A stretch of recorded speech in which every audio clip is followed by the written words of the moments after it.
Hello everyone, and welcome to our first video where we're going to show you how to apply puff on a garment.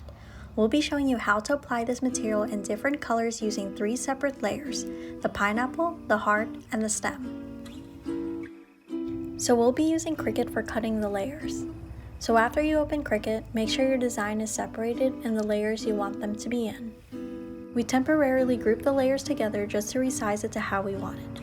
For this design, we made it about 4.7 inches by 8 inches. Then, we ungroup the layers and start cutting your first layer. Our first layer will be the pineapple body. Make sure you put your cutter in mirror mode.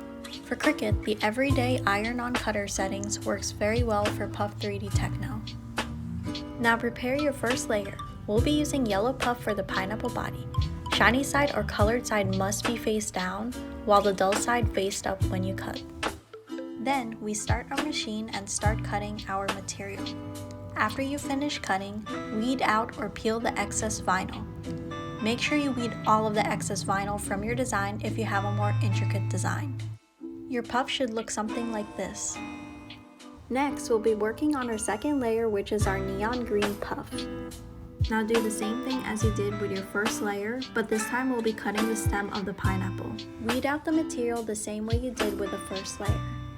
And here's how the pineapple stem looks like. So finally we get to our last layer, which will be our neon red puff. We cut and weed the excess vinyl the same way we did with the first 2 layers. And this will be the heart of the pineapple. So for layering puff, you must cut out some of the surrounding carrier material so that none of it overlays the vinyl when it's time to heat press. Cut wherever the layers may touch. It should look something like this. So just check and make sure everything is good before you start heat pressing. Then get your garment ready. Ours will be this purple tank. Apply the vinyl on top of your garment. Now finally heat press it for 375 degrees Fahrenheit for 12 seconds. And voila, a beautiful 3D puff pineapple design on a garment. Hope you like our first video. Don't forget to hit the like button and subscribe to our channel for more tips, tricks, and tutorials on heat transfer vinyl. Check out our description below to get a PDF guide on puff application. Thanks for watching and see you next time.